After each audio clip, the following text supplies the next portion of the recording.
Rupesh Roy has come. So he was the only person who acknowledged. Sudeep, you are not in the group because you did not acknowledge. Yeah, Are you? last week actually I was engaged with something, so I could not join. Okay. Right. If you can tell others also to kindly respond to the WhatsApp group. And Madam, again, good morning to you and wish you all the best. Rupesh, are you there? You are Yes, sir. listening? So we'll Yes, sir. start. Good morning. Good morning, sir. Good morning, Good ma'am. morning. How are Good you? morning, Rupesh. Good How are morning. you? Fine, sir. Fine. Absolutely fine. Very good. So we will have the first class facilitation skill, right? It will Okay, be sir. from 10 to 11:30. Madam, Yes, sir. I will Yes. hand over to you. Now Thank you. you can proceed and take the class. Sure. And in case of any disturbance or something, I'll see if it can be recovered. But it's online session, sometimes problem may come anyway. So thank you for joining. And now handing over to Ms Vandana Tyagi. She will be taking your first class. Thank you. Bye-bye. Thank you, sir. Thank you. Bye-bye. So good morning, Sudeep and Rupesh. How are you today? Morning, ma'am. Very fine. Morning. So let me give you a brief introduction about myself. And post that, I would request you to share your basic introduction. General introduction. Also, what do you do? And what motivated you to join this course? And what are your expectations and aspirations as well? So my name is Vandana Tyagi. As now it's visible on the display also, it becomes a little easier for people to know each other's name. Yeah. And I had been in the training industry and HR function for more than 18 years. Mhm. I worked with organizations like PepsiCo, Sapient, HCL. Currently, I am freelancing. I am a consultant and advisor for a couple of organizations. I'm a diversity consultant. I take trainings around behavioral skill. I also take sessions for college students, helping them in personality development so that they can be more eligible in terms of jobs or transitioning from academia to corporate. And that's my introduction. And I'm very passionate about training. I love interacting with people. I have seen, a lot of time in my own career, leaders are very good and adapt at functional skills, but they're not able to work well with people. Since they're not able to manage well, I had gone to a level wherein I had to ask a leader to leave because he used to make people feel pathetic. That's the call what you need to take. One person's productivity or one person spoiling 50 people productivity. So depending, and these people are not in their value zone, and these people are not able to bring their self to work. So it becomes a difficult, path to tread.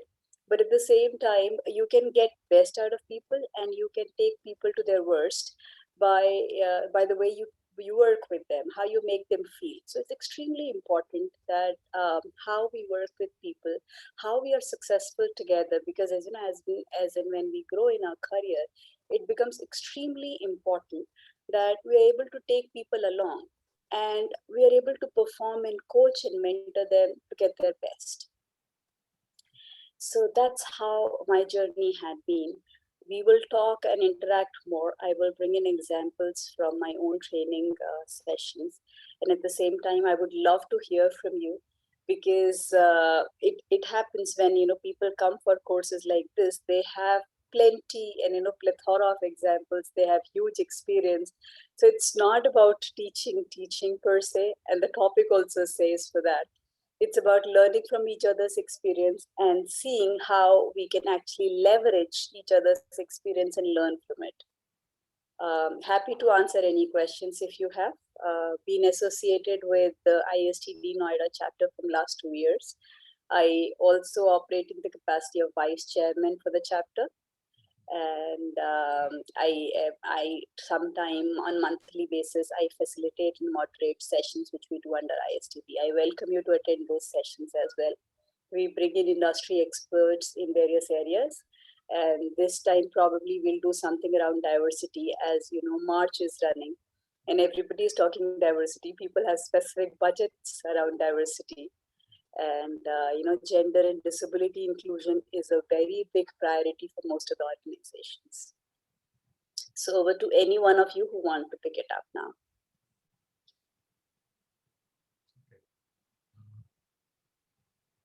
Hi, I'm Sudeep Jaswal. I'm basically an HR professional. I have been in this profession for past, this is my 25th year. Okay. So I started my career with public sector giant NTPC. Okay. And I worked in DIAL, that is Delhi International Airport Private Limited. Yeah, my husband works with GMR, so I know DIAL very well. So. Yeah. Okay. Then I headed the HR function of Honda Motorcycle and Scooters India Limited. And then my last job as an HR professional was with TNT India Private Limited. I was heading the entire East and North region. And then since 2010, I'm a freelancer. Okay. So pretty much, following your footsteps. Okay.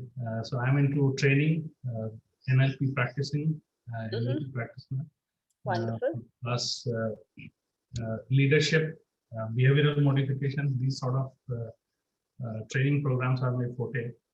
Why I joined this course is, we have been practicing these things, but I find that, from experience, we gather these things, and at times it becomes slightly different and difficult, I would say. And when we are organized and we have an organized set of knowledge and body of knowledge, that is always helpful. Plus, having a degree or a certificate is always helpful, getting business in the market. That is why I joined this course. Useful. I mean, a lot to learn from you there, Sudeep. Because and what's had been your the biggest challenge with people, and what's had been your biggest victory? I know you've been in the field from last 11 years now. Biggest challenge, I never took it as a challenge. I always enjoyed my function. I love HR profession. Biggest achievement, if you say, different companies, they have given me different dimensions of HR, learning. But the one thing which is prime, I will rate it as number one is, I was a part of the entire transition phase of the Delhi airport. Okay. Where we had 3 sets of people working with us and managing these 3 sets. 3 sets means one who were direct recruitees of GMR Group. Okay. Second were the airport authority people whom we had taken on our role. And the third were the airport authority employees who were working with, still working at the Delhi airport. Okay. So 3 diverse set of people with entirely different cultural background and entirely different aspiration as well. And managing them, and I will say that Delhi airport has been a success story. Yes. I have made a little bit of my contribution in that, and I feel very, very proud about it. Wonderful, wonderful. And as you rightly pointed out, because people come from different realities, people come from different generations also. Yeah. We used to do a training in HCL, leading across generations. So at any point in time, you will have 4 generations of people working together, and they have their different understanding of their behavior. So probably, somebody coming in Bermudas or probably slippers in work, I would definitely, being a baby boomer or probably Generation X, I will equate it to indiscipline. But it did not mean that for them. So though you bring them to the official quorum where there are certain standard definitions, but the way you bring them is extremely sensitive way, because you should not be disturbing your equations and their value zones and their creativity while doing it. And at any point in time, you'll have 4 generations working. And we even had, things like situational leadership, wherein we will tell people, I'm sure you're aware of all of this, wherein how will you coach, how will you direct, when will you lead, and when will you be coaching. So it's extremely important that how you work with people and how you make them feel. I think for me, the bottom line had been how you make people feel. Yeah. So that ways it's very, and if you're able to bring in such people with such diverse cultural background and environment together and make them work successfully, I'm sure you had huge contribution in their success in keeping the team intact. So as per expectation, we'll try to keep a structure out of it. But yes, I would encourage you to bring in your practical examples, wherein when we will get to designing of training, when we will get to evaluations of training. So because it's more like, it's even in physical training, you have seen people learn a lot from each other's experience. With such a such an elaborate experience, I would request you to bring 2-4 your examples and your experiential workshop examples in terms of maybe case studies, like how do you increase engagement into a training. Each one of us will have an example. So we can cross-pollinate each other's knowledge in terms of how do you create engagement within a training. So we will look forward to those examples from you, Sudeep. Welcome you to the session. Thank you. Thank you. I think the other gentleman, we lost him. He was keen to, I think, Anupama and Sandhya, can we request you to share your video?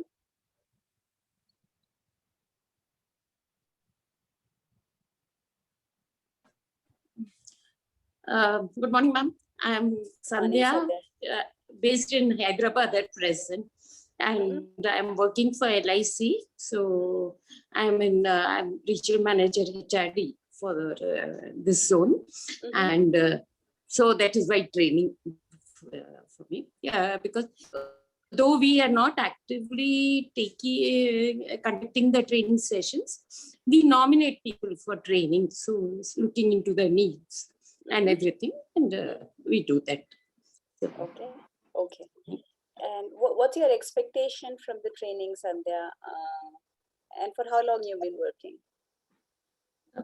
I have put in, actually my experience is very huge. So LIC 28 years. Before that I was in a bank for 4 years. So almost 30 to 33 years of experience. So it's very huge. So that is what, so I wanted to know more. See, we are doing practically, we know by that our experience you gain.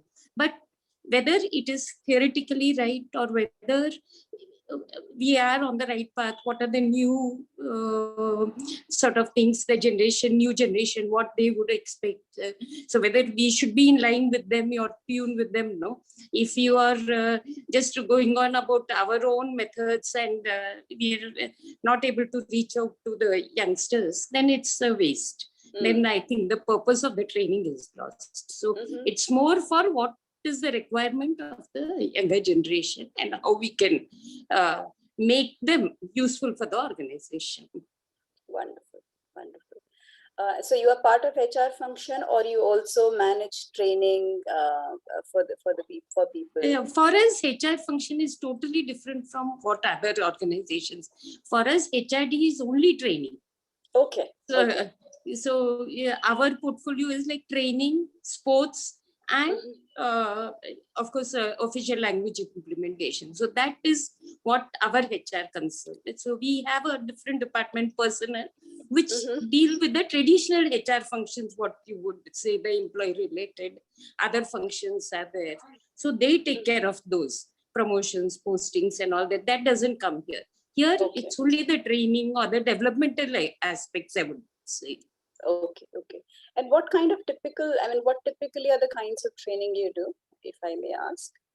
We do all types of training. We do all types. That is, see, we have our own zonal training centers which take care of our employees' functional training needs. Of course, they do take some sort of communication skills or negotiation skills, some that is management topics. But for the others, then we have our management development center at Mumbai. So they conduct, like when we change, when there is role change or something, so induction trainings are conducted by Management Development Center. Then we are very much associated with NIA, that is the National Insurance Academy at Pune. So there, again, there it is of management inputs and all that management type of training, or more generalized, not so much functional as all this are taking. And apart from that, we also train our people at external, because higher levels, they would have been they have seen that, so that sort of thing. So we send them to other institutes. We are associated with ISB or IIM or all the IIMs practically. So, so it's a very, very vast this one. Apart from that, even the own departments at zonal office, they would conduct training for the divisions, conferences or trainings for the divisions. The divisions in turn conduct for the branches. So that is more functional. So, perfect. So we do have a lot of training. It's very, very and covering all aspects of it. Sure. Thank you so much for such an elaborate introduction, Sandhya. I know you have such a huge experience. We look forward to learning from your experience while talking about all the steps of training. Thank you. Vandana ji, sorry to interrupt. Yes, sir. I have not made you host. So I will make you host so that any new person coming, because Rupesh sent me the message, so I connected him. Okay. I'll make you host and you can share your PPT. That I had done actually, but now I will make you host. Thank you, sir. Okay. Thank you. Now you are host. You can go ahead. Thank you. Thank you. Yes, Rupesh, sir. We come to you now.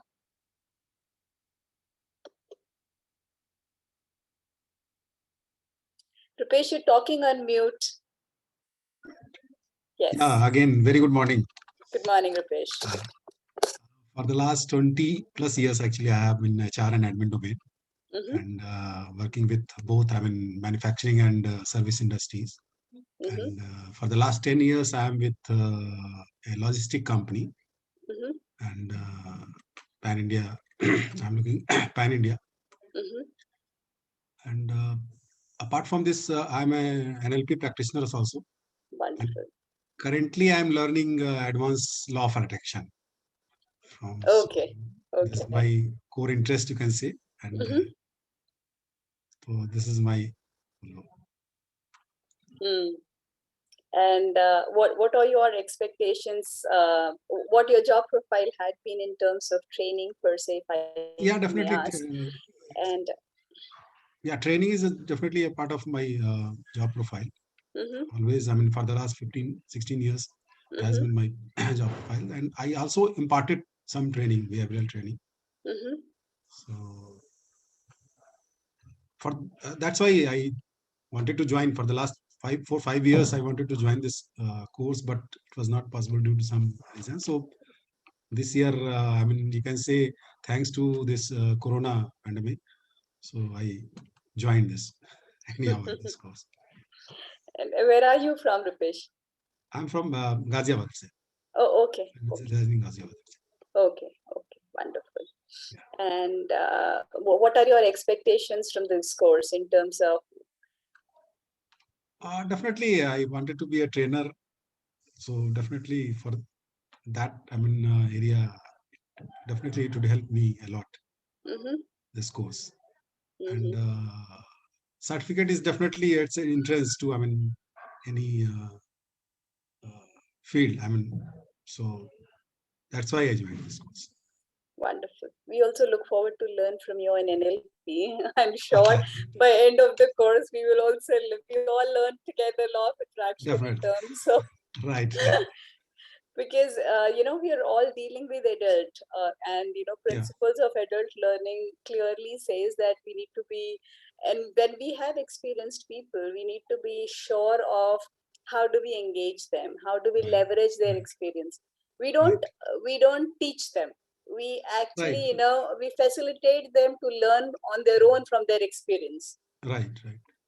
So the language becomes extremely crucial in terms of how do we engage them, how do we actually, bring them to have that trust so they are willing to listen, because learning will happen by reflection for them on their own. Right. Yeah, we might end up learning with them, but we won't be teaching anything to them. Yeah, I have written a book on also on this. I mean, thoughts. So. Oh, wonderful! Do bring in insights from there. Yeah, definitely. Yes, I know, because neuroscience, I mean, I am interested in neuroscience for that matter. I did a couple of courses on Udemy for NLP, but I'm really fascinated with all that. But yes, very interesting, because I mean, it's and I think what differentiate each one of us is the way we engage people. Right, absolutely right. Sure. So now we have Anupama. Good morning, ma'am. Good morning, Anupama.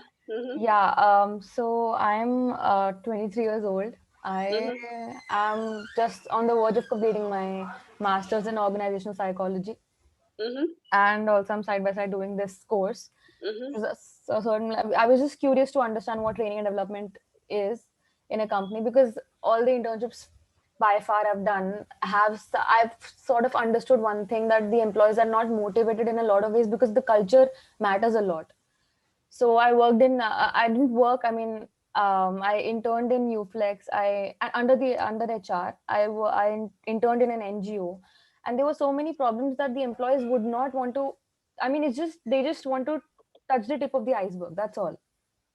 They don't want to talk about how actually it affects them, because in day-to-day activities they're not able to communicate their own problems, be it emotionally, be it technical problems. It's just so much. So teamwork and being able to trust, at least enough trust that you need to have with your team members, with the superiors, with the subordinates, it's just too much. I just really wanted to understand what this course is. However, I've just, I mean, before, like just after the semester ended, like first semester ended for ISTD, this diploma course, I was interviewing, as I mean, this is the phase, like this is the time that you need to get a job.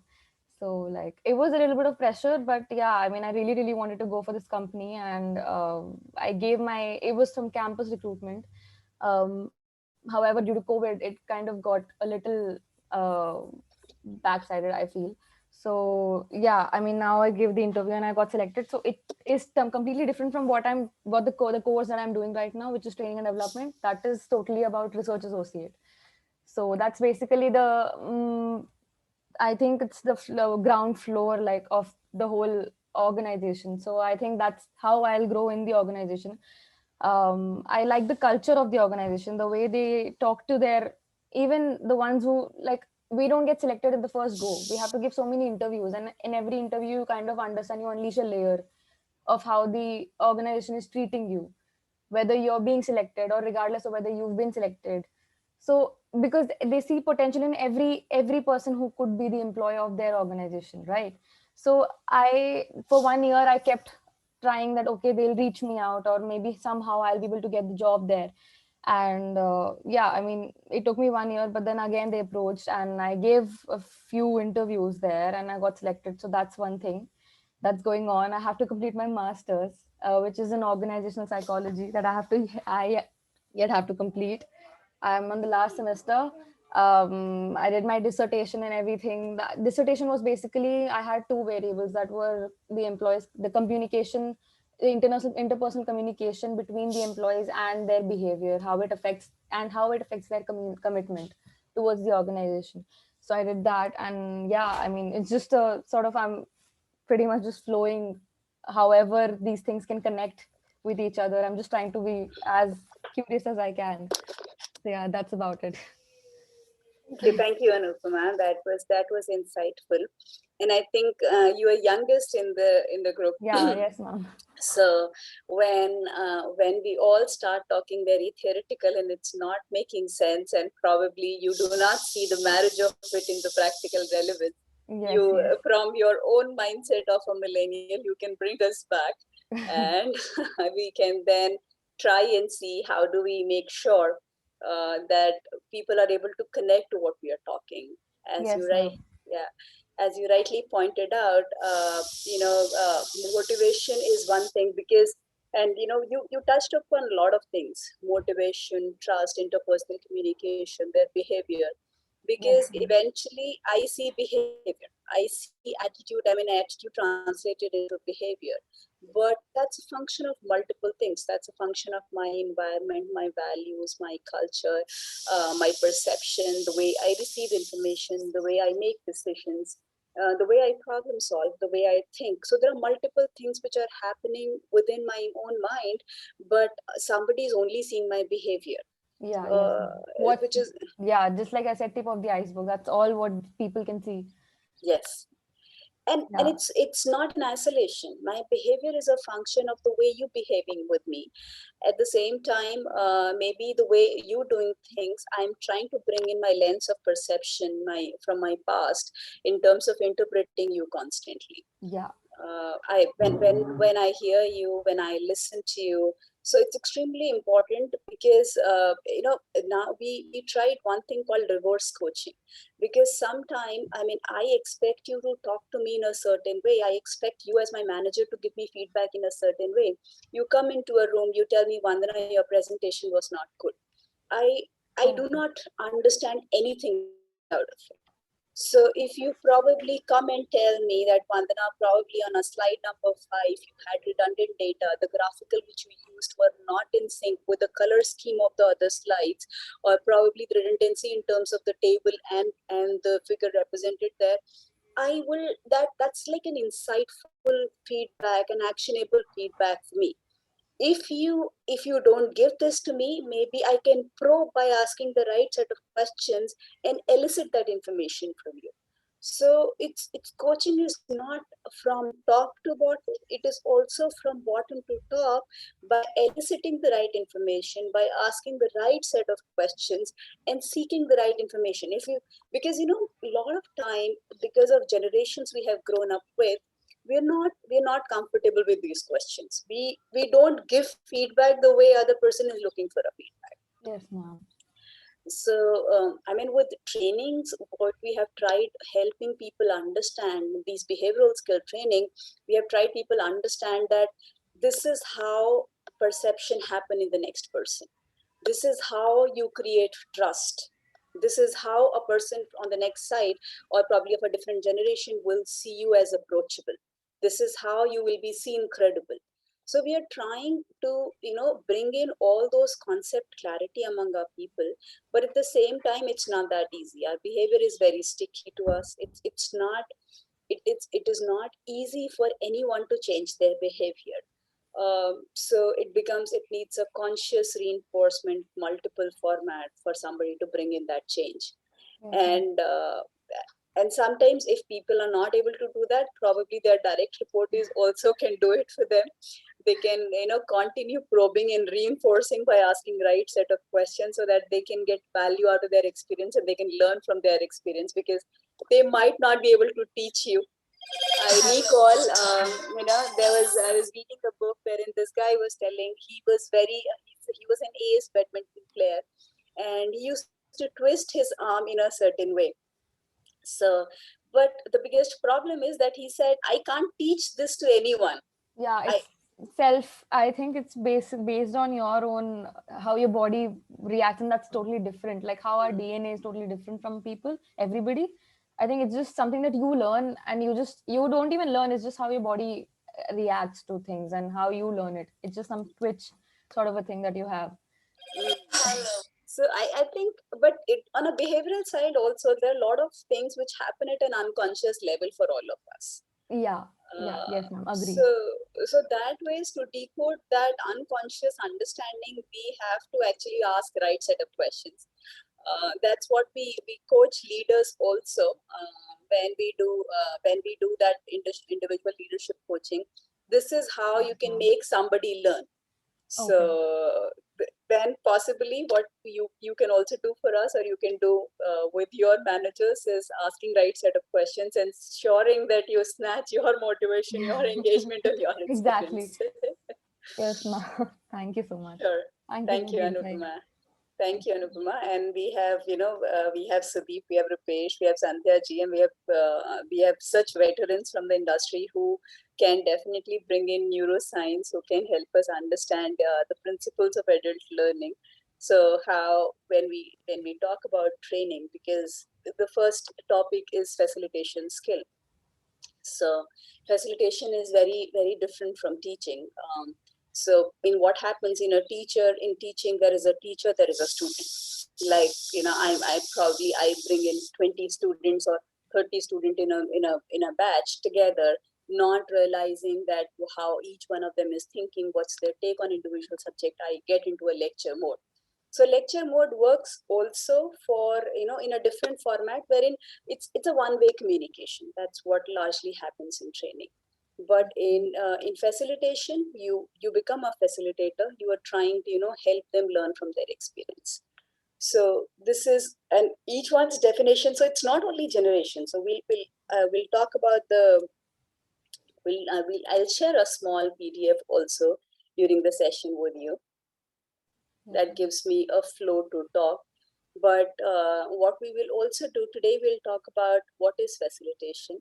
What are the characteristics of a facilitator? Because facilitator is standing on that dais and he's sitting or standing in front of so many people with such a huge experience.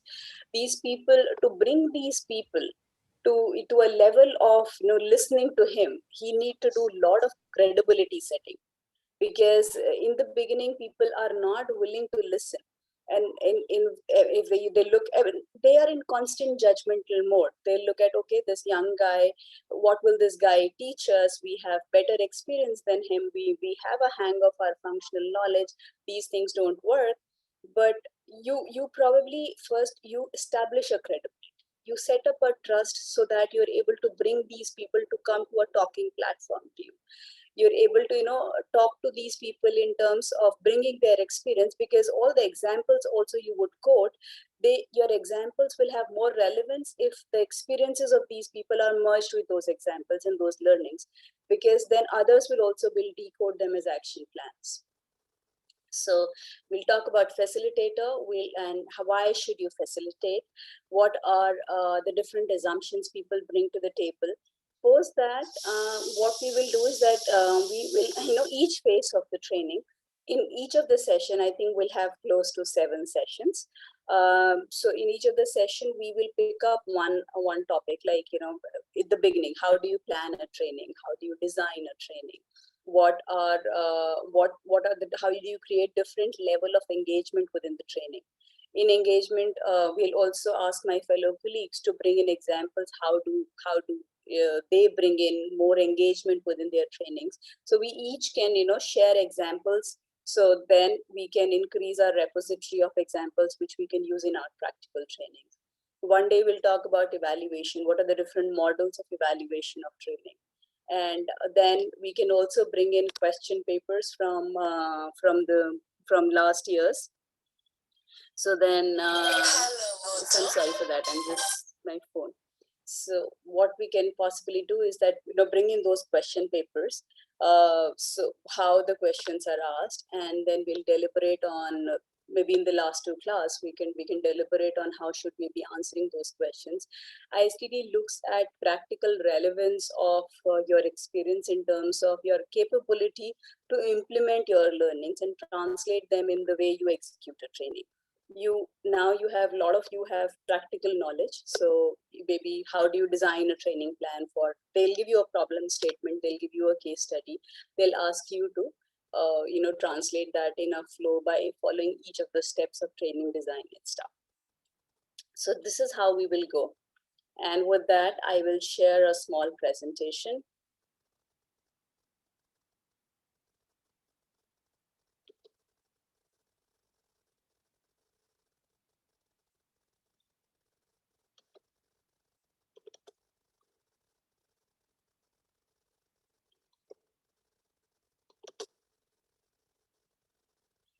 Let me know, can you see my slide? Can you see my screen? Yeah. Yes, ma'am. Okay. Yes. So this is this guy, and he's saying that I had been working here for long. So how do you, I mean, how many years do you think this guy had been working here? 5 years, 10 years, 15 years, more than 15 years? And the slide is not visible. Slide is not Slide visible. is not visible. Only the file name is visible. Oh, is it?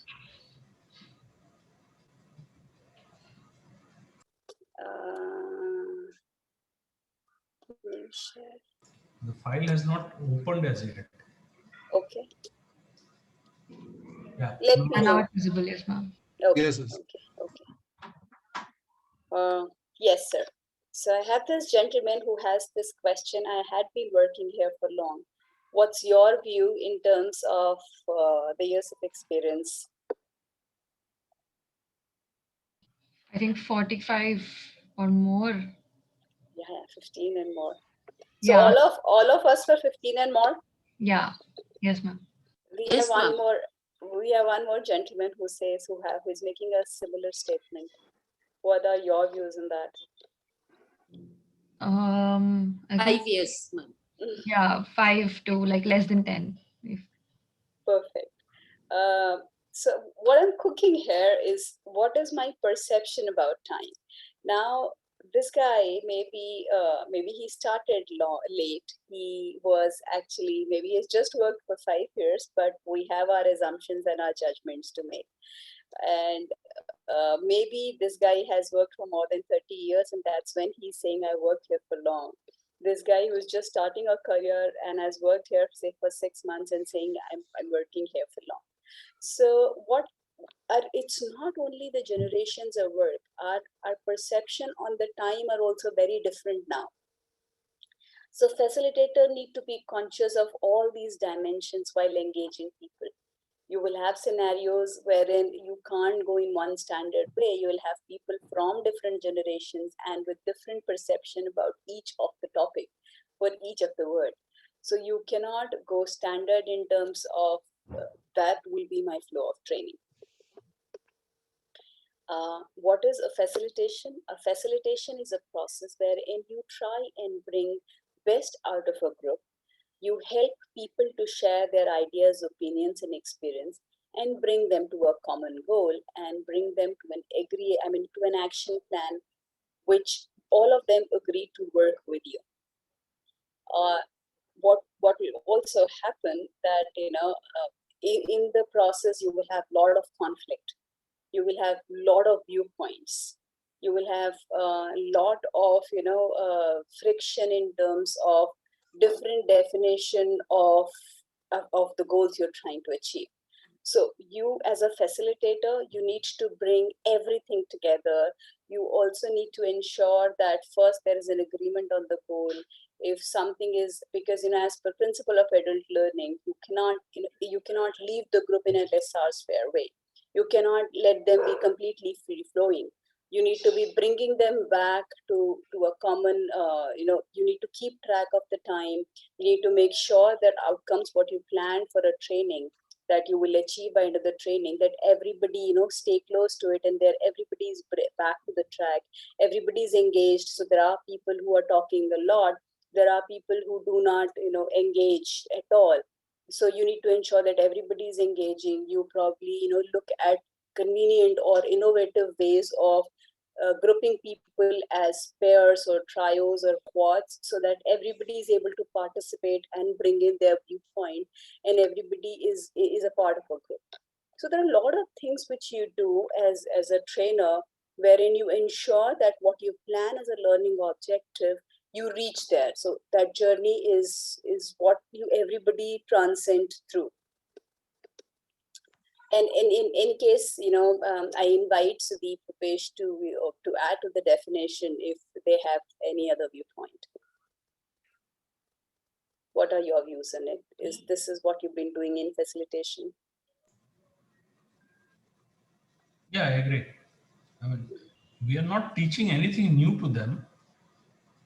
We are only helping them explore what they already know. True, true. And how to put that into use. That's what facilitation is all about. That's what I feel. Yes, it is. It is. That's pretty much what we do in coaching also. When we actually coach them, we let them reflect on their own experience, that too in a convenient environment, conducive environment of maintaining confidentiality, wherein they bring in very they bring that trust, and they bring in examples which are confidential, which are not, they would not anyways share with anyone in a group setting. Yes. So that was because of confidentiality, we do that one-on-one, or probably we do group coaching also. So why should, and facilitation, it's not only for a training. You do facilitation for a meeting also. You might have seen that in a meeting, it goes all over the place. The agenda is not set. People, they move out of a meeting, and a lot of them who were not speaking in a meeting, they have point of view. They have they will probably come out. They will be the first to come out and say that this proposal will not work out. This is of no use. And when you come out of a meeting, people who were very vocal and articulate, there is no agreement on the timeline. So end of the meeting, you have another meeting. So it's extremely important that a meeting has an agenda. There are roles and responsibilities. Everybody is made to participate. They are, the brainstorming happen in a way that to encourage people who are little introvert, who are not comfortable talking, or people who are very aggressive and who are normally the gossip mongers. They are able to work, or they are able to contribute in a constructive manner. So meeting facilitation and training facilitation, meetings, you can make them successful if, as a facilitator, you are able to create that trust. You are able to bring everybody, and you are able to engage everyone. Why do you agree, Sudeep? I mean, in a meeting, I'm sure you have seen the scenarios like that. Yeah, umpteen number of times. At times, most of the time, I have seen that the senior most, or the person who is chairing the meeting, he in fact derails the whole thing, and nobody has the guts to stand up and say that what you are doing is derailing the whole process. True. Yeah. And at times, so what is very important is alignment. So maybe before you enter in a meeting, you help that you have that kind of an agreement that you will, in case things are not on the track. So that's when you will, because a lot of times what happens that we do not mention or share our discomfort, considering that other person will feel offended, another person will be angry about it, and maybe that's not the case at times. That's just our assumption, and probably we are assuming from our past experience with that individual. But sometimes, because that person's agenda will not move forward, you are actually talking in that person's interest. If you bring that person's agenda back on track, maybe this person is not realizing. So maybe interrupting him in between or in the middle, in the best interest of what you're trying to achieve in the meeting, without offending anyone individually, is still a good idea. And why should we facilitate? So we facilitate when we are trying to achieve a common goal. We are trying to change a behavior. We are trying to bring in an understanding on something. Like maybe organization has come up with a new software. They want to train everybody on that software. So that's when they come up with a training. There is a way, organizations, like in one of the organizations, we wanted everybody to understand time management in one coin. So we did training on time management across organizations because we wanted to ensure that each one of them are able to use those tools. So even if a person is a manager also knows it and the DR also knows it, so they're able to reinforce each other's learning, and at the same time they're able to use it together. When we want to give an information, when we are trying to when you are trying to work with people. So there are multiple ways, and in training, when you facilitate, sometimes it's just that you're trying to sometimes it's just the problem statement being identified in a maybe in a certain group, and that's when the problem you're trying to solve. Sometimes it's not a training need also. Sometimes you facilitate a discussion between managers wherein it's not a skill issue, it's just a will issue. So it's not a training need. You're trying to facilitate a discussion, helping people understand that this is how a manager will change the behavior. And so it's a coaching need for a manager rather than a training need for the entire team. So that also you do.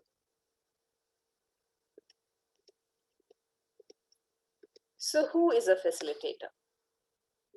And I know all of you have huge experience, so please feel free to interject me at any point in time and reinforce the learning for others and for myself as well.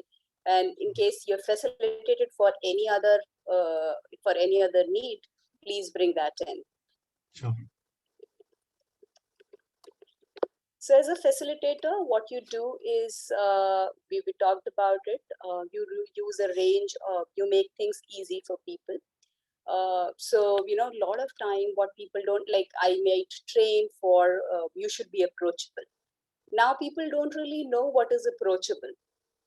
So you decode that, what is approachable, that how do you talk to people, how do you make people feel, how do you share information, what is your format of giving feedback, how do you sit, or probably what your body language should be, and what is the level of your participation in a meeting, how do you present.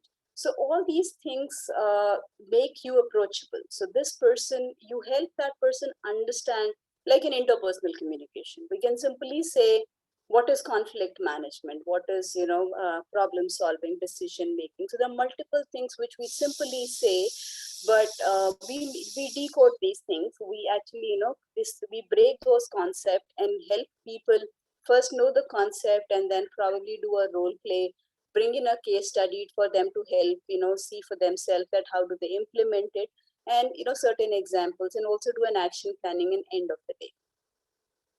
So that ways it becomes little easier for people to understand all of it. We help, in a training we do this so that people are able to get their two results in an interactive manner. They get to voice out their discomfort, they get to voice out in case of any issues or any challenges or any they see constraints in what implementation of what you're talking. You use a range of skills. You bring in that level of trust. So trust these days, there is a trust equation also. We do a training on trust. So trust is a direct, the credibility, what you set with them, reliability. So credibility is how you've been working for them, what you are saying versus what you're doing, versus what's your translation of your examples in the training room. Reliability, if your credibility is same, or it's not dwindling over a period of time, or the number of things you're talking, that you become reliable for them. So maybe in the first hour of the training you were credible, in the second hour of training you were credible, so now you become reliable for them maybe post 4 hours. Intimacy, what kind of relationship you're setting with them. So if they are the relationship in the process, that you're okay with the way they talk. If somebody is comfortable talking in Hindi, you are completely okay. So if somebody is in a wheelchair in your room, so you don't give nasty looks to that person, you are completely ensuring that you're including each one of them from wherever they are coming, you're including each one of them. So you build a level of relationship with them. That's called intimacy. And it is also a function of language, what you use with them. So with this, and it is directly proportional to all of these factors, and it's inversely proportional to self-orientation. So what you are talking about your own self versus what's your interest in hearing or listening to what your participants need to say. So with trust, when you're considerate of all of these things, you are actually ensuring you're building a relationship. In the process, you're using principles of adult learning, neuroscience. You're conscious of that, how are they learning, what are the different styles of learning. So you're using a variety of skills. And what they also say that you should not be talking for more than 20 minutes, and after that you bring in an exercise for them to experiment with what they heard. So with that, you will be able to engage them in a manner that they will stay with you and they'll be willing to listen to you. And you will bring in best in people by keeping them in their value zone, keeping them creating that kind of a safe environment for them, wherein they feel okay to open up. They feel that it's a risk free. I mean, they can take risk, they can commit mistakes. It is okay. This environment is safe for them. They're not whatever they're doing within the room is not getting shared, so it's confidential. How do you set that level of relationship with them? And you focus on how of the process. So probably how will they once they have learned what you're trying to teach them in a training room, and how will they implement when they go back to the workplaces. So, and with this, I think I would invite a couple of you to talk about what additionally, what's your take on a facilitator?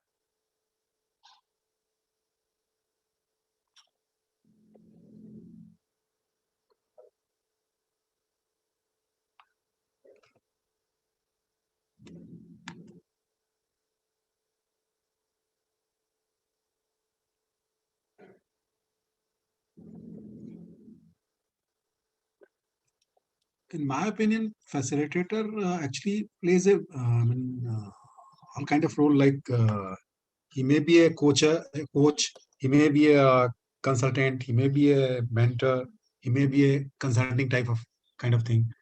So Yes. facilitator only facilitate the participants to get more out of it. Eventually, yes. The baseline is making them feel comfortable, so they open up. Yeah, being comfortable to open up, right? Yes, yes.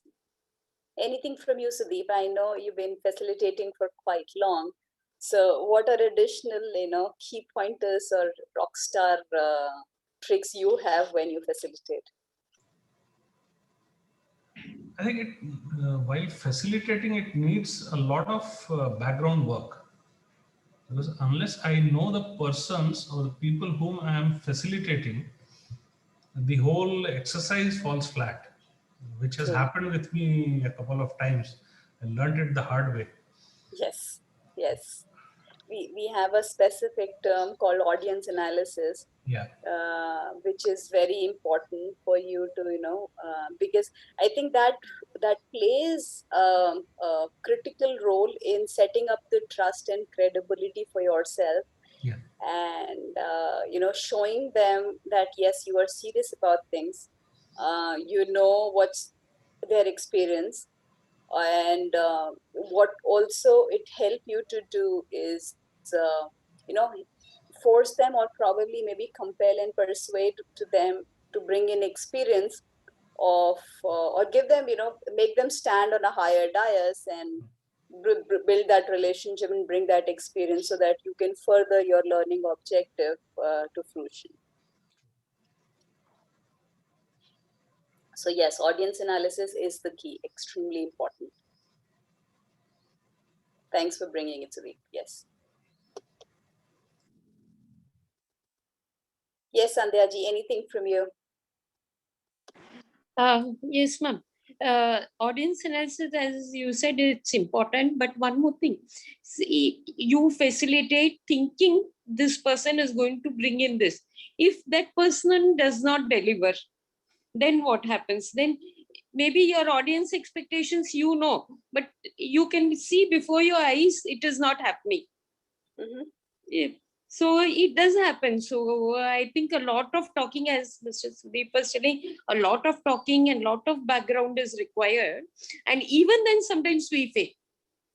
So I think like I would give an example. We just did we were training the trainers in divisions. We wanted them to train the people down the line. So we were training them because we wanted a uniform sort of thing throughout the zone. And then I have spoken to the different departments. We have made them give the presentations. And then we wanted the people to come. But some of the departments, one or two, not everyone, but one or two departments, they sent people who just did not have an idea of what they were supposed to be doing. And we have spoken, but they were not up to the mark, and they should not have been sent, basically, in my opinion. But again, then it becomes, because I cannot direct the department heads that you send such and such a person. So that is not in our hierarchy, that will not work. So especially if some of the HODs, they are superior, senior to me, then I would not be doing that. So I will have that hesitation. And because of that, down the line, the thing went. It was, of course, in one or two cases only, but still I felt bad about it because, frankly, I was having the experience, and I would have taken a much better this one. I could have conducted a much better class. I thought I should have done it, but again, that is not possible. So things like that happen. You'll have to take it in your stride. Thank you for bringing that, Sandhya.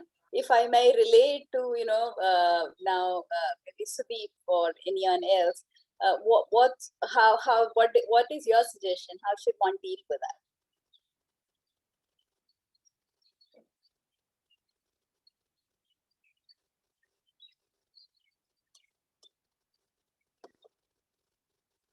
Or maybe Rupesh, what's your view? How should we deal with that?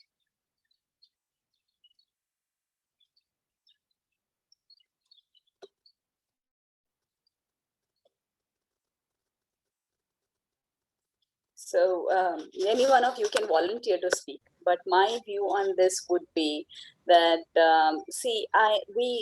when I work with my stakeholders, for me the reputation and the way they are seen by other department is extremely important. Because every time person is looking for what's in it for me. So if I go and sit for a coffee with Sandhya and tell Sandhya, I felt that this would not be seen in the right perspective for others in your department. I'm concerned this might also hamper the brand image or probably the department image in terms of the understanding of perception among people of the ability of people in your department. So maybe in a scenario like that, what are your views in terms of bringing people who are good with that skills, because there is a lot of perception building also happening across departments. So perception is something we can't give away. It'll happen no matter we want it or we don't want it. Perception and judgment as human beings will continue doing. So what you can possibly do is help that person understand that it's a kind of concern, and I'm concerned about you because this will not reflect in the right perception image for your department. So you see to is how they want to handle it. So probably don't give them a solution. Ask them the right set of questions so that they're able to see and solve it for themselves, because I'm sure they're concerned about their cross-department image and their branding among each other, how they are seen by each other. So, I mean, if they have, they give priority to this exercise. So that's something which you can probably try. Coaching is which will help you in terms of helping your leaders understand also the urgency and criticality, or probably the positioning of the event which you conduct, and the perception building across different functions, different departments. Exactly. So that is what, so, of course, see, you do learn lessons and you realize that where things went wrong also you can sort of understand. But maybe it's a lesson for the future. So next time, okay, some of these things do happen, and then what you will do about it. So, okay, one part of the experience, lesson learning. I know. Make sure that, you share your part of learning with your department heads as well. So they have their share of learning. Yeah. Okay. So we'll come to a skill and role of a facilitator. We talked about it a lot. That during the process, you should be listening and there is a way to listen also. It's once sometimes we only hear because with our biases, we'll spend some time on biases also. With biases, what we have is we know, we have made the judgment in our mind that this is what I want to say, and we are not open to listening. We are not asking probing questions for this person to open up. Once we listen, once we have all the ears, we do those nod of validation, and we are, we're giving that kind of a sync to that individual, that yes, we are listening. And that feeling will travel. He'll hear it in our voice, and he'll see it in our eyes. And when you're able to, you completely with them, then you have earned the right to talk. Like, the way, I used to do this, piggy bank of favors. Before I ask my colleague, like couple of times we had to ask our colleague to fill for us, but we could do that when we have supported them. Like at times at 11 in the night, I was just working on something. I wanted a help from my colleague on designing of a certain slide, because that was a crucial, critical client presentation. But because I had been supporting this individual in various format, now I had my piggy bank of favors. I could ask that person for that favor and acknowledge the contribution this person made. So what happens that once you listen to that individual, you give that ears to that individual, you earn the right to talk. And this gives a lot of comfort to an individual. You do the right set of questioning. So you do probing questioning, you do understanding, questioning what this person is trying to say, and at the same time validating that this is what this person is saying. So questioning, we used to do a training called probing and questioning, which help you to understand a situation better and act on it. You bring in that kind of a participative style, that you're able to bring in everyone to the table, or everyone to the discussion. You do that level of sharing. Probably you let others also in the group share with each other their experience, and you share your own experience in case you need to make understanding on any topic better.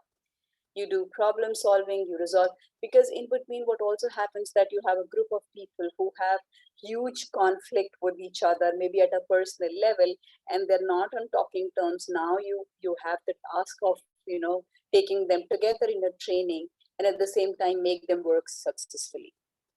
So you try and see that can you bring them to a level wherein they keep their conflicts at bay, at least for the time of the training. Or if you're not able to, either you try and resolve those conflict, or probably have certain ground rules so that that conflict does not impact your training. Or if you can request them to keep their conflict away, even if you're not able to resolve them, keep their conflict at bay only till the duration of the training. How well you empathize with them, and how do you lead them by keeping track of the time management, because at times when you give too much delegation or too much control to the people in the training room, you derail on the time. So you need to ensure that you have a set learning objectives for the session, that you're able to keep track of them, you're able to manage the time, you're able to lead. If everybody goes on a different track, you're able to lead and bring them back onto a training, and you're able to achieve the learning objectives within the time. And if you have set up for a certain part, you have set up a case study, if you have set up a role play, you're able to, either be flexible or take their views on that, what is it that you must do and what is it that you can skip, and then you can ask them to share their understanding of the group. So what is a good facilitator? Is result oriented, is firm on the outcome, is flexible on the tactics, that you're able to work around the time, you're able to listen actively, and you're able to what they say that I'm sure you know this one, the Merabian non-verbal ethics. We will talk about it, and how do you listen, and how do you pause and reflect, and how do you let people create those action plans. So this star feed, this is the framework of talking. So whenever we use this feedback, this framework for talking and also for feedback. So what situation, like I picked up example of a presentation. The presentation was not good. So what you do is you bring in a situation, you talk about the task, you talk about the action this task led to, you talk about the result which this action will lead to. So what you can possibly start with, Vandana, you made a presentation. As a result, most of the, out of the 10 slides, 8 were really good. They were very clear and lucid.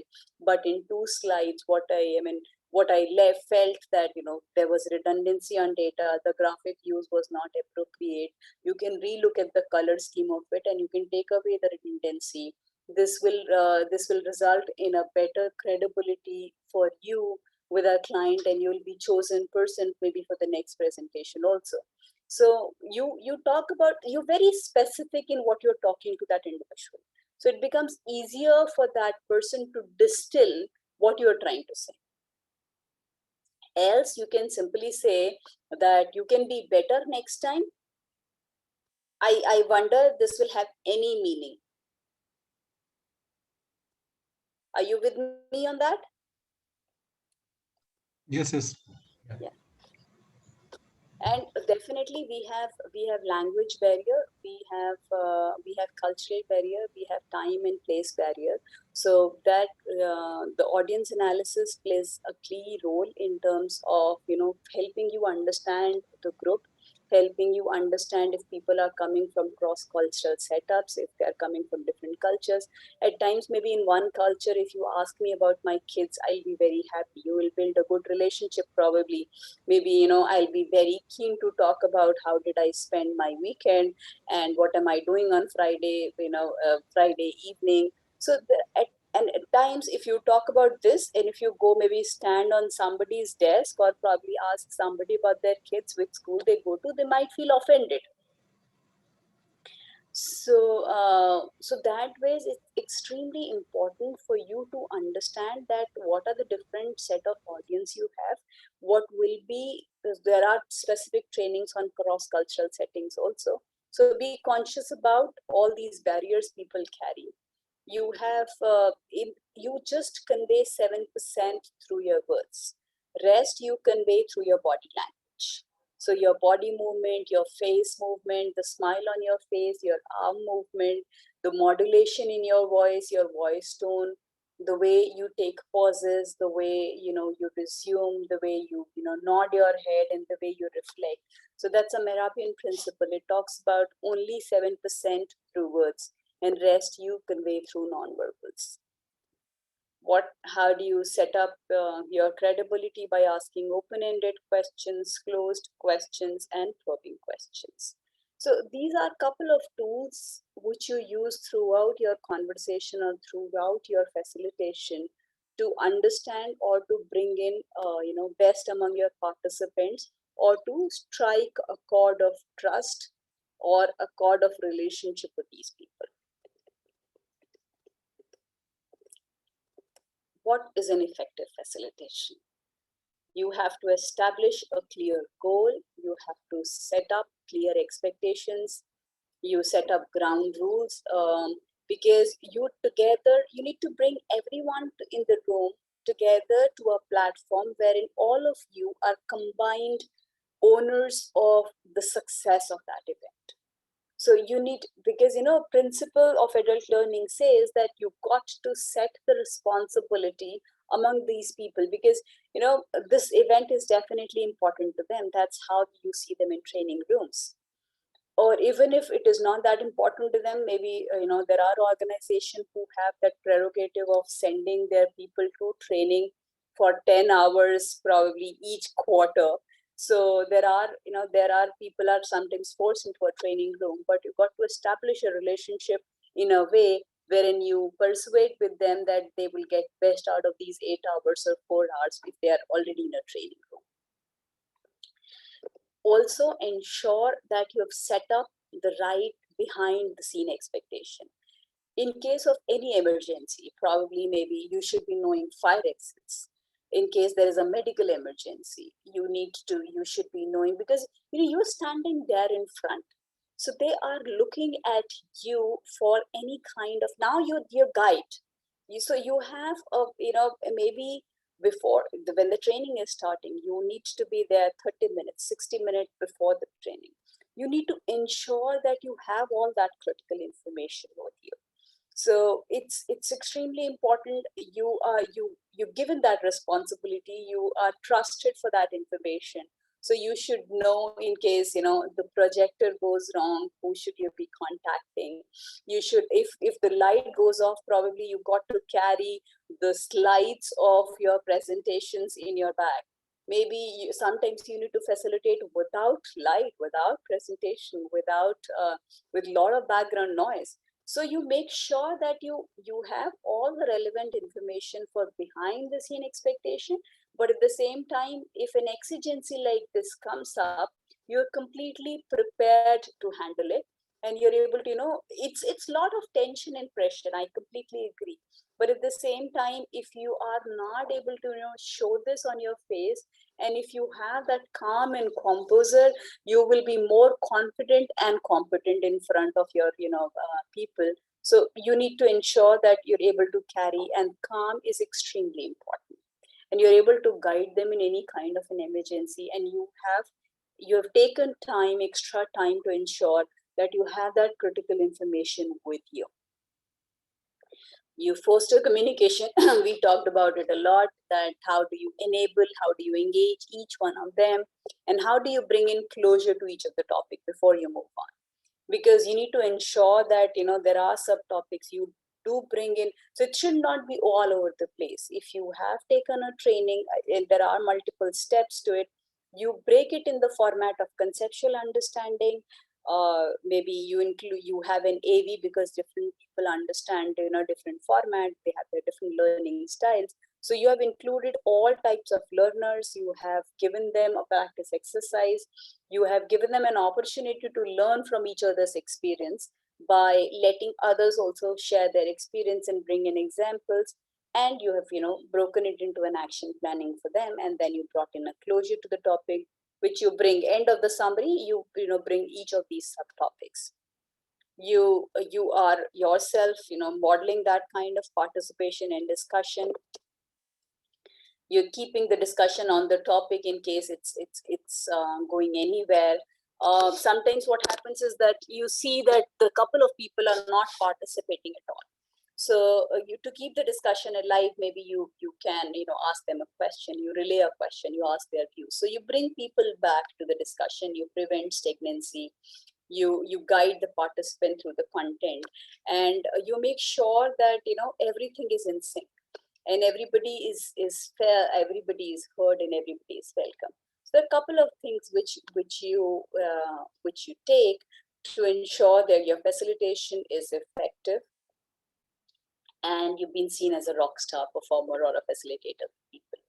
On this specific slide, I would like to hear your views, that what are additional things which we can possibly do.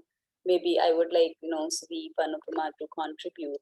What are your views on it in effective facilitation, and what are the challenges you have seen in some of the trainings you have delivered or attended?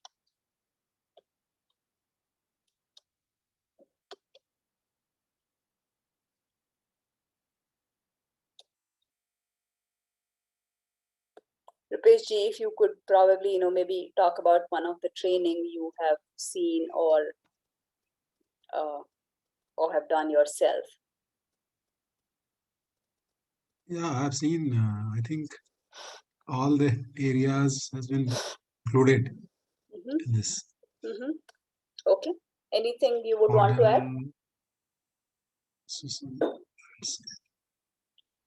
I'll share the slide, please. I mean, you can share, you can talk about it later also. Anything from you, Sudeep?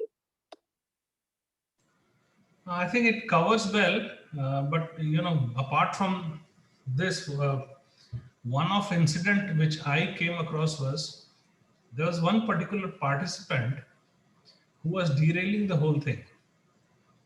He had an opinion or something to say about whether it was relevant to the topic or not, but he used to poke his nose and speak, endlessly.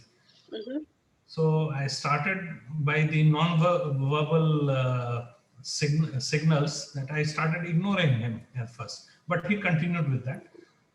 So at the time of break, I had to take him to one side and gave him my peace of mind.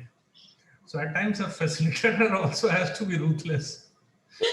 I agree to an extent. So, but it's a very thin line to tread. I mean, at times, even I had to go to a level of telling somebody, "Sir, I appreciate I acknowledge your participation and I appreciate your contribution. But in the best interest of contribution from everyone's experience, I would like." So I started naming people. I started saying each. I mean, I probably at that point in time I broke the group into groups of pair wherein two of them talk, so and each one of them get to talk. Yeah. And absolutely, yes. I mean, I would have also gone one-on-one with him on break and would have suggested him because that's required because in the larger interest.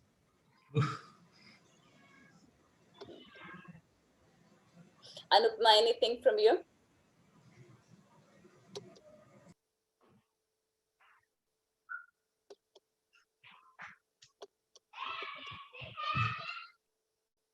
So we have, as we all know, that perceptions, because we all have our lens of perception. We all are, seeing the picture, considering the experience we have had. So sometimes not all of us are not on any one of us is wrong. So all of us are right in the way we are looking at it, but the realities are different. Like I do an exercise in one of the training. What I do is that I break the people into two groups, and one group is made to hold hands and made to stand in a circle. And the instruction I give to this group is that the circle should not break. Now I place a bottle in between of the circle. And the circle they have made. Now to other group, I gave an instruction that they need to pick this bottle. So and then the second group will ask me, can they do that by Hooper group? He said, yes, I mean, you just need to pick up. The task you have is to pick that bottle. Now the other group is standing in circle around the bottle. And other group is not letting them pick the bottle. So there is a huge tussle between these two groups. One group is trying to pick the bottle, the other group is not trying to let them bring. We have huge fun in the process. But what happens that so this first group, I did not ask them that they cannot move away from the bottle by holding the hands and keeping in circle. The only instruction I gave them is be in circle and hold hands. They could have safely moved to side and with their circle intact, with holding hands and letting the other person pick up the bottle, other group pick up the bottle. But we have our own set of assumptions and we're not wrong. And if there are gaps in the information being given to us, we fill those gaps and make the picture complete, because all of us are very intelligent beings, no? So that way is, so this book group is assuming that I don't want, I've also instructed them to make sure that the bottle is not picked, but I did not say that. So it's extremely, because we all have our assumptions, when our picture is complete, we stop listening to other person because we have our picture complete. And now we know that we have all the information without even trying to probe in further, that, there is additional information, there are additional things, and we ask questions in case the information is not complete. So that is one thing, assumptions, which is very difficult to get rid of. And it's very, it's part of our, it's easier to get now because it comes out of our unconscious mind. We don't have to think about anything, because anything which I need to think of fresh needs a lot of energy. It needs, my cognition ability needs to be used in that. It needs energy, it needs thinking ability. But at the same time, if it is lying in my subconscious mind, I've used it in past, I don't have to think of fresh. I just need to pick it up from where the way I've used it past. Maybe the realities have changed. Things around when I, I'm sure people in LLP would understand that I'm constantly building stories in my mind. But things have changed. I built this story maybe 10 years ago. The realities or the situation or circumstances have changed now. But when I build that story, and even if I have a similar statement now, and if I have to have a similar situation now, I will still bring that same story the way I had it, the way I had stored it, not even trying to, make an effort of thinking it afresh.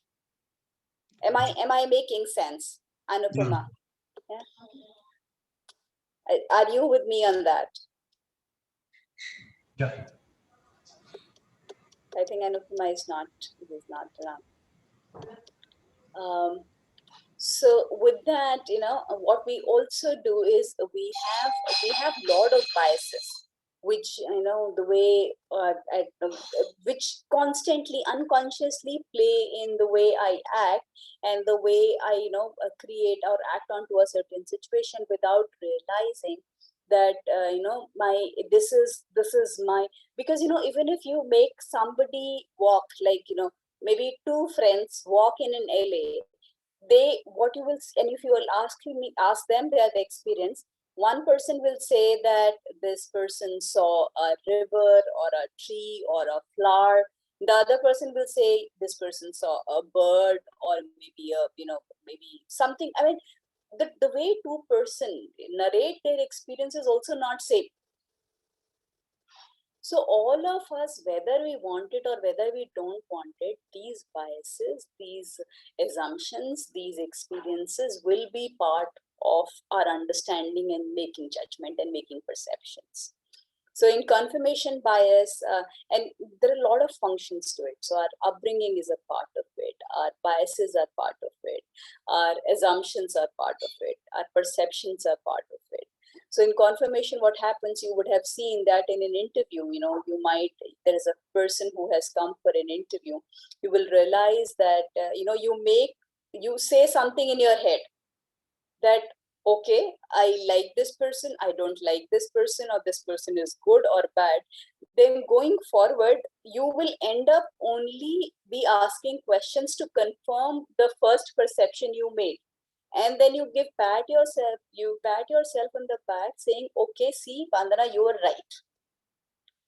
So then you are only confirming the perception which you made in the beginning of it. So these are a couple of biases which we all have our blind spots. So we will probably also be doing Johari window. You might be knowing about it too. So then you can bring in examples from your facilitation wherein it has worked for you, or what are the biases? Maybe if I may ask you, Sudeep, what are the biases you have seen in your sessions with people, among people?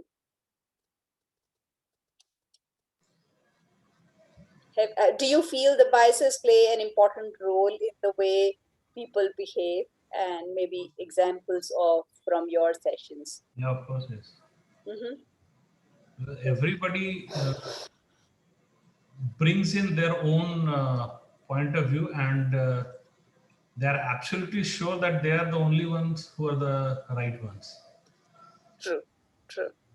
The whole conversation goes for a toss. So that needs a lot of work to clear those biases in the first place, to make them see other points of view. So True, yes, true. it is very, very critical. Sure. So we'll talk about these biases. I'm conscious of the time. I want to finish this slide today. I was wondering, I mean, not too much there in these slides. Then next time we will talk about what is a training need, how do we identify a training need, and then one session, as I talked, on the design, and one on delivery, and one on engagement, and one on evaluation. So how do you listen? It just talks about the framework of listening. Be quiet. How do you encourage? How do you summarize and validate? So that's how, in a lot of time, what happens, you also make a decision. Then when should you write a mail? When should you have a face-to-face conversation? When should you write on a messenger? Because at times, in mails, you need to be really cautious when you, because there is a high probability of you being interpreted in a different manner, and in validation of the understanding, there are a lot of exchange and iteration on the mail. This person will write one liner, then you will write one liner. So you need to do a lot of thinking and ensuring that you are understood in the right format. When the approach on listening is that when you speak and you also negotiate, because a lot of times in a meeting what you realize is, okay, you listen, you speak, you negotiate, but until unless you have a commitment, nothing, there are no results of that meeting. Until unless you have roles and responsibilities and you have agreement on time, there is nothing coming out of the meeting. So what is the first step of listening, if I may ask? This will be,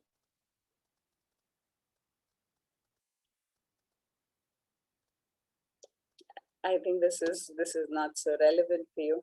So there are different models which talks about, we are all different personality types. Some of them are, they love to talk and we get our energies out of talking. Some of us are not so comfortable talking. So there are different models which talk about, what are the different personalities, and that gives you a cue in terms of how should you be engaging different people. It is for your own understanding. We can spend time on it if you suggest. Then maybe, because this one slide is actually a class in itself, because each one of them are very elaborate topics. But actually these are the factors in play when each person is operating. For you to be knowing them is important, because they help you to build onto a dialogue. So how people normally get into a conflict, how do they resolve their conflict, and what are the different kind of mindset, and what are the different leadership styles, how can you be global in your approach, you should be following the principles of adult learning. You should know how people learn and what are the different types of learners, how we learn. So there are some stats which talk about, so there is a cliche Chinese proverb I have used: I hear and I forget, I see and I remember, I do and I understand. So it talks about when we learn, and how do we learn and how do we remember. I will share this deck with you. So they are self-directed, they come up with a huge experience. It's extremely important that what kind of, if we've talked about all of it. How can you be global? How can you be seen? You do not use colloquialism. This is one thing, colloquialism specifically, you be very specific. You do not, things like, idioms you don't use, so that you don't circumvent or, make the situation difficult. You try to be very, very specific. These people, sometimes you need to be conscious of what cultures you're playing with. Some people do not like humor. You ensure that you are including, you're using a language which is inclusion specific, and you're conscious of the diversity which you have in the group. Effective questioning. How do you create more participation in the team? By asking open-ended questions which gives you a window to learn about the experiences of people, and close-ended which will have yes and no question. What are overhead questions? How do you relay? How do you reverse question? So these are different types of questions. If you need, I can probably spend some time to it. in the next conversation. But with this, I think we're just 1 minute away. If we have any, maybe any concluding, any questions or any suggestions on how should we use our next class, I'm happy to hear that. Anything from you, Rupesh? What's your feedback, and probably what should we be discussing beyond what we talked in our next class? Yeah, understand. I mean, the sequence you have shown now. So, that in that manner we can understand better. Okay. One by one we can discuss the class. Yes, and then yes, I mean I can take your examples also, because all of us had our examples in terms of understanding on how do we build engagement, because a lot of time how do we engage, what are the different activities we can do around engagement will help us, will be very good to share. It will be a great share. Sure. Yeah. Anything from you, Sandhya ji?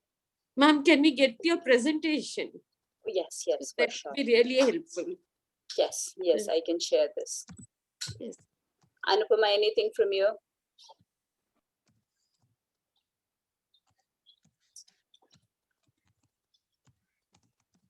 I think Anupama has gone to coach as her manager. She took the initial advice too seriously. So I think with this, I mean, I loved this interaction. I thank you so much for your suggestions. I look forward to, build on to that experience in terms of insights on design, insights on engagement and evaluation as we go forward. And with this, I think we can end. I can, KK sir, are you there?